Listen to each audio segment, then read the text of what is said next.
ପରିଚୟ ମୁଁ ଏକ ସରପଞ୍ଚ ଏବଂ ସ୍କୁଲର ସଭ୍ୟ ଜଣେ। ମୋ ନାଁ ବଟକୃଷ୍ଣ ସ୍ୱାଇଁ। ଆଜି ଆନ୍ଦୋଳନ କରୁଛନ୍ତି କ'ଣ ପାଇଁ କରୁଛନ୍ତି? ଆନ୍ଦୋଳନ ଆଜି ଆମର ହେଉଛି 37 ବର୍ଷ ସ୍କୁଲ। ସେ ପ୍ରଥମ ଯିଏ ହେଡମାଷ୍ଟର ଥିଲେ ସେ ବଦଳିଗଲେ। ବଦଳିଗଲା ପରେ ମିନୋରା ପ୍ରଧାନ ଥିଲେ ଚାର୍ଜରେ ଥିଲେ। ସେ ତାର ସ୍କୁଲର ଦାୟିତ୍ୱ ସୁଚାରୁ ରୂପେ ନେଇ ପାରୁନାହାନ୍ତି। ମାଷ୍ଟର ଆମର ନାହାନ୍ତି। ତାଙ୍କର ଦାୟିତ୍ୱ ସେ ଗେଷ୍ଟ ଟିଚର ଆଣିବା କଥା, ସେ ଆଣିନାହାନ୍ତି। ଆମେ କହିଲେ ମଧ୍ୟ ସେ କଥା ଶୁଣୁନାହାନ୍ତି। ମୋର ଟିଚର ଦରକାର ନାହିଁ, ଏସବୁ କିଛି କଥା ଦରକାର ନାହିଁ।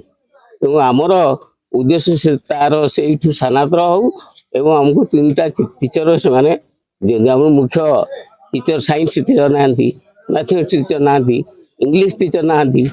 ଏଗୁଡ଼ା ଦିଅନ୍ତୁ ଆମର ଟିଚର ତ ନାହାନ୍ତି। ଆଜ୍ଞା ଆପଣ ଯୋଉ ଲେଖିଛନ୍ତି ବ୍ୟାନରରେ ଯେ ବିଶୃଙ୍ଖଳିତ ଆଚରଣ, କ'ଣ ତାଙ୍କର ବିଶୃଙ୍ଖଳିତ ଆଚରଣ? ସ୍କୁଲରେ ଆମେ ପଛରେ ଆମ କମିଟି ବାଲା ଏଠି ଆସୁନୁ,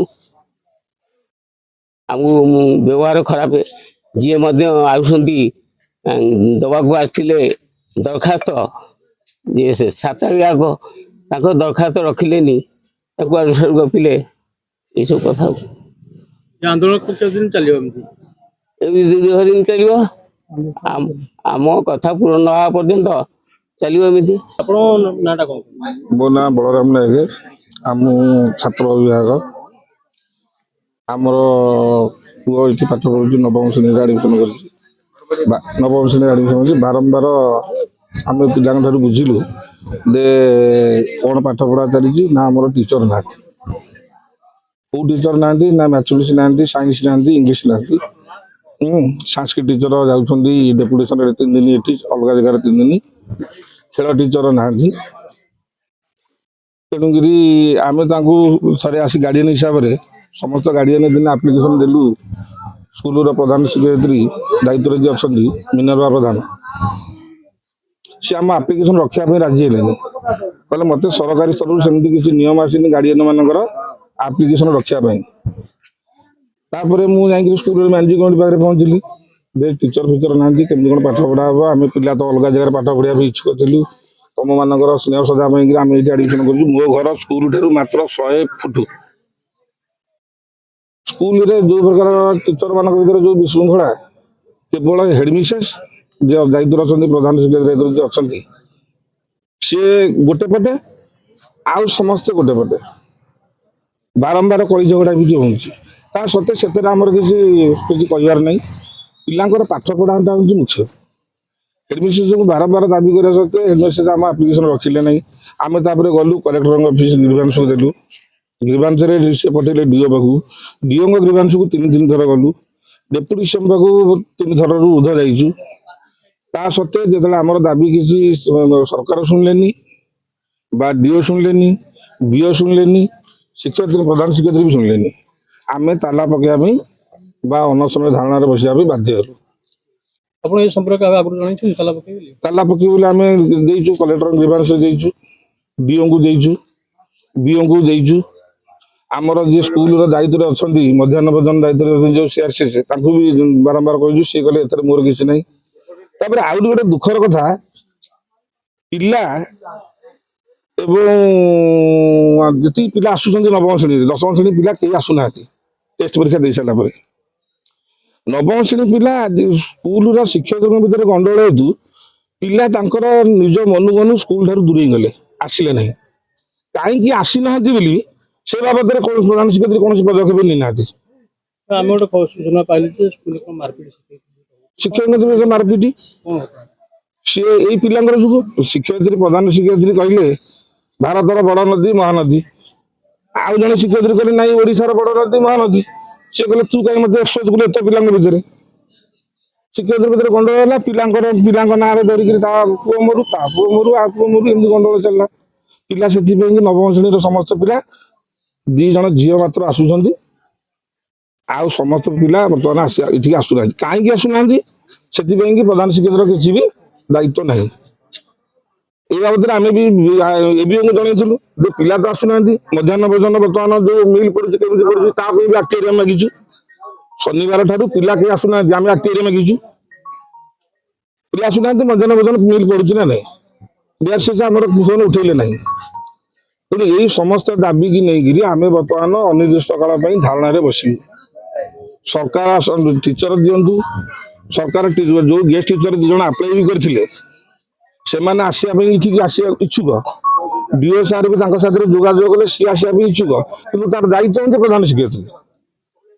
ଇଏ ମାନେ ତାଙ୍କୁ ଆଣିବା ପାଇଁ ଇଚ୍ଛୁକ ନୁହନ୍ତି। ତେଣୁ ପିଲାଙ୍କର ପାଠ ପଢ଼ାଟା ସମ୍ପୂର୍ଣ୍ଣ ଷ୍ଟପ୍ ହେଇଯାଇଛି। ମୁଁ ପୂର୍ବତନ ସଭାପତି ସ୍କୁଲର ନା ସୁଭାଷ ଚନ୍ଦ୍ର ବାରିକ।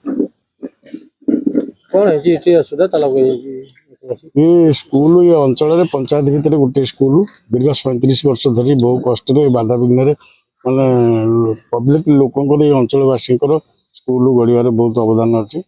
ସ୍କୁଲ କଷ୍ଟରେ ବହୁତ ତିଆରି ହେଇଛି ମଧ୍ୟ ବର୍ତ୍ତମାନ ସେ ପୂର୍ବତନ ହେଡମିଷ୍ଟ୍ରେସ୍ ରିଟାୟାର୍ଡ ହେଲା ପରେ ନୂଆ ହେଡମିଷ୍ଟ୍ରେସ୍ ବର୍ତ୍ତମାନ ମୀନା ପ୍ରଧାନ ଅଛନ୍ତି।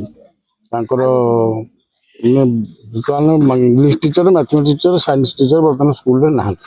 ସେମାନେ ସବୁ ରିଟାୟାର୍ଡ ହେଇଗଲା ପରେ ଗେଷ୍ଟ ଟିଚର ଆସିବା କଥା, କିନ୍ତୁ ଗେଷ୍ଟ ଟିଚର ପରେ ସେମାନେ ଯେତେବେଳେ ଆପ୍ଲାଏ କଲେ ଇଏ ତମକୁ କୋଉଠି କହିଲେ 10ଟାରୁ 4ଟା ଯଦି ରହିବ ତାହେଲେ ମୁଁ ତମକୁ ରିସିଭ୍ କରିବି, ନହେଲେ କରିବିନି। କିନ୍ତୁ ଆମେ ଏଇ ଅଫିସରେ ଡିଓ ଅଫିସ ଯାଇଥିଲୁ, ଡିଓ ଅଫିସରେ କଥାବାର୍ତ୍ତା ହେବାରେ ସେ କହିଲେ ଗେଷ୍ଟ ଟିଚର ମାନେ ତାଙ୍କର 2-3ଟା କ୍ଲାସ୍ କରିବେ, ସେ ଯିବେ, ସିଏ 10ଟାରୁ 4ଟା କେମିତି ରହିବେ।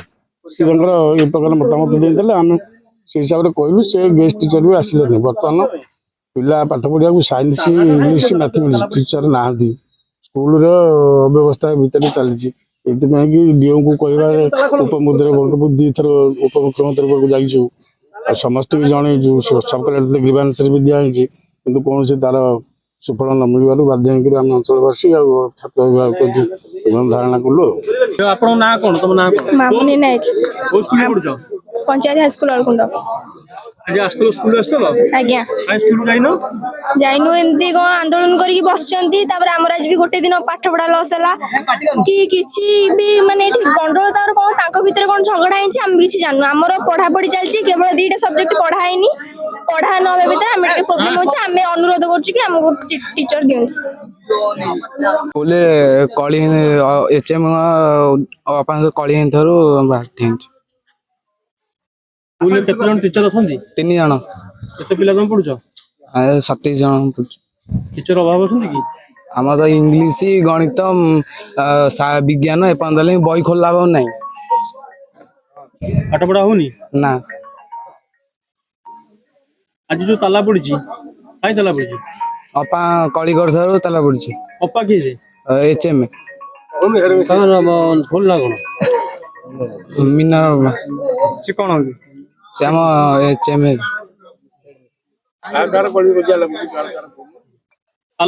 ତାଲା ଆମ ଅଭିଭାବକ ପକେଇନି। ତାଲା ପଡିଛି, ପିଲାମାନଙ୍କର ପାଠ ପଢା ଠିକ ସେ ହଉନି। ଆମର 3-4ଟା ସବଜେକ୍ଟର ଟିଚର ନାହାନ୍ତି।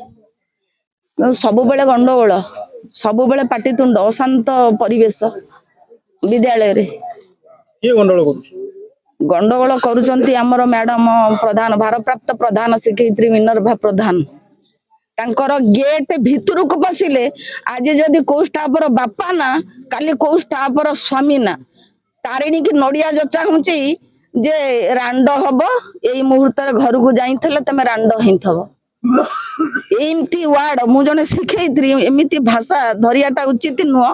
କିନ୍ତୁ ଏତେ 36 ବର୍ଷ ମୁଁ ଚାକିରି କଲାଣି, କିନ୍ତୁ ମୁଁ ଜାଣିନଥିଲି ଏଇ ଯୋଉ ଜୀବନର ଅନ୍ତିମ ସୋପାନ, ଏ ସୋପାନରେ ଆଜି ଆମେ ଆପଣ ମାନଙ୍କ ମିଡିଆ ଭାଇ ମାନଙ୍କ ପାଖରେ ଠିଆ ହିଁ ଆମ ବିଦ୍ୟାଳୟର ଏଭଳି ମାନେ ଯୋଉ କଣ ନା ପାରିବାରିକ ସମସ୍ୟା ତା ପଦାରେ ପକେଇବା ପାଇଁ।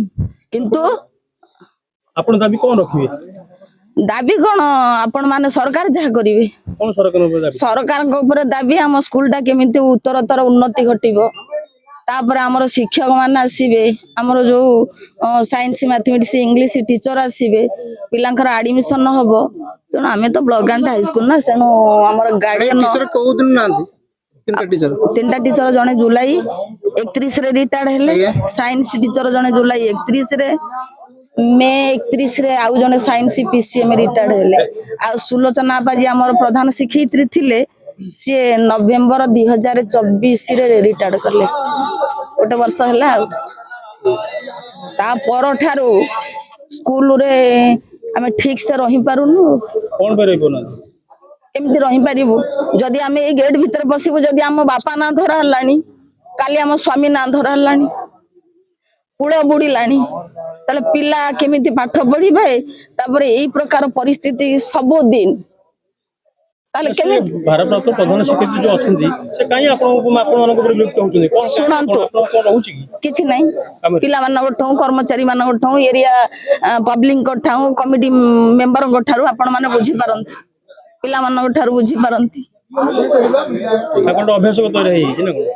ପିଲା ଏ ମାନେ ସମସ୍ତେ ଜନସାଧାରଣ ଠାରୁ ପିଲାମାନଙ୍କ ଠାରୁ ଆମର ଅନ୍ୟାନ୍ୟ ଯୋଉ ଚତୁର୍ଥ ଶ୍ରେଣୀ କର୍ମଚାରୀ ଠାରୁ ଆମେ ଯେତିକି ଜଣ ଅଛୁ ଆପଣ ତ ସମସ୍ତଙ୍କଠୁ ବୁଝିଲେ ଆଉ ସବୁବେଳେ ଗଣ୍ଡଗୋଳ ସବୁବେଳେ ପାଟିତୁଣ୍ଡ ଅଶାନ୍ତ ପରିବେଶ ବିଦ୍ୟାଳୟରେ କିଏ ଗଣ୍ଡଗୋଳ କରୁଛି? ଗଣ୍ଡଗୋଳ କରୁଛନ୍ତି ଆମର ମ୍ୟାଡମ ପ୍ରଧାନ ଭାରପ୍ରାପ୍ତ ପ୍ରଧାନ ଶିକ୍ଷୟିତ୍ରୀ ମିନର୍ଭା ପ୍ରଧାନ ତାଙ୍କର ଗେଟ୍ ଭିତରକୁ ପଶିଲେ ଆଜି ଯଦି କୋଉ ଷ୍ଟାଫର ବାପା ନା କାଲି କୋଉ ଷ୍ଟାଫର ସ୍ୱାମୀ ନା ତାରିଣୀ କି ନଡିଆ ଜଚା ହଉଛି ଯେ ରାଣ୍ଡ ହବ ଏଇ ମୁହୂର୍ତ୍ତରେ ଘରକୁ ଯାଇଥିଲେ ତମେ ରାଣ୍ଡ ହେଇଥବ ଏମିତି ୱାର୍ଡ ମୁଁ ଜଣେ ଶିଖେଇଥିଲି ଏମିତି ଭାଷା ଧରିବାଟା ଉଚିତ ନୁହଁ କିନ୍ତୁ ଏତେ 36 ବର୍ଷ ମୁଁ ଚାକିରି କଲାଣି କିନ୍ତୁ ମୁଁ ଜାଣିନଥିଲି ଏଇ ଯୋଉ ଜୀବନର ଅନ୍ତିମ ସୋପାନ ଏ ସୋପାନରେ ଆଜି ଆମେ ଆପଣ ମାନଙ୍କ ମିଡିଆ ଭାଇ ମାନଙ୍କ ପାଖରେ ଠିଆ ହିଁ ଆମ ବିଦ୍ୟାଳୟର ଏଭଳି ମାନେ ଯୋଉ କଣ ନା ପାରିବାରିକ ସମସ୍ୟା ତା ପଦାରେ ପକେଇବା ପାଇଁ କିନ୍ତୁ ଆପଣ ଦାବି କଣ ରଖିବେ?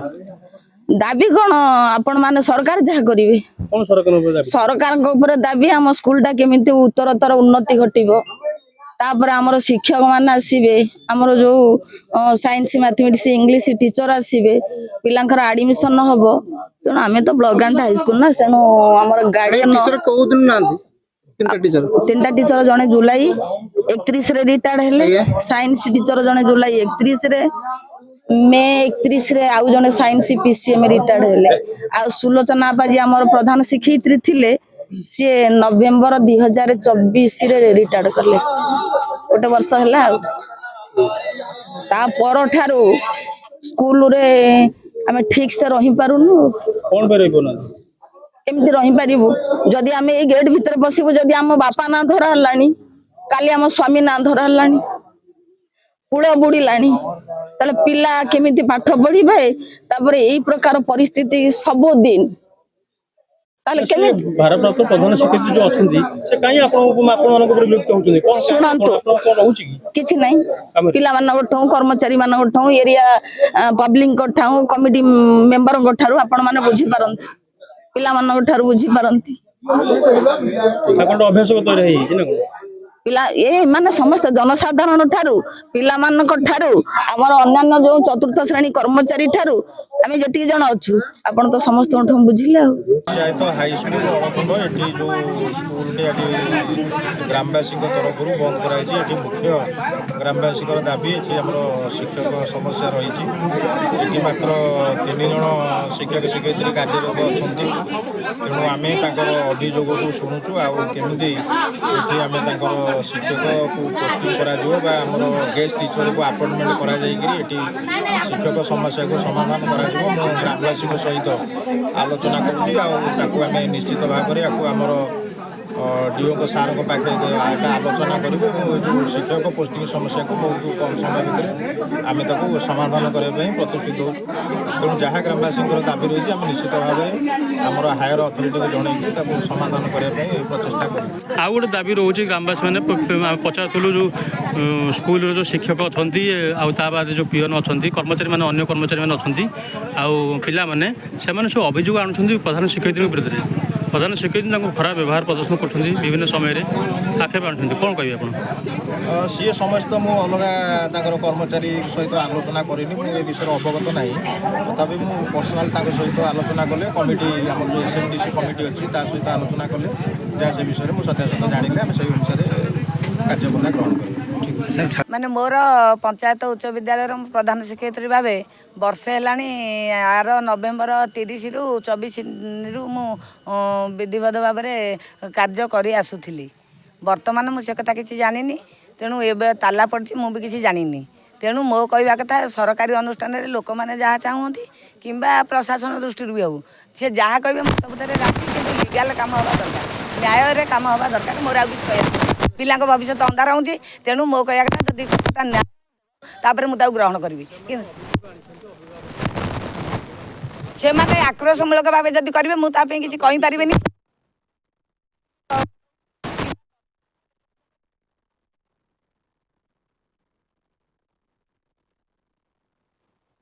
ଲେବୁଲରେ ମୁଁ ଅଫିସର, ତେଣୁ ମୋର ସରକାରୀ ସ୍କୁଲଟାକୁ ଦାୟିତ୍ୱରେ ଚଲେଇବି ବୋଲି ମୁଁ ଚଲାଉଛି ବି ବର୍ତ୍ତମାନ।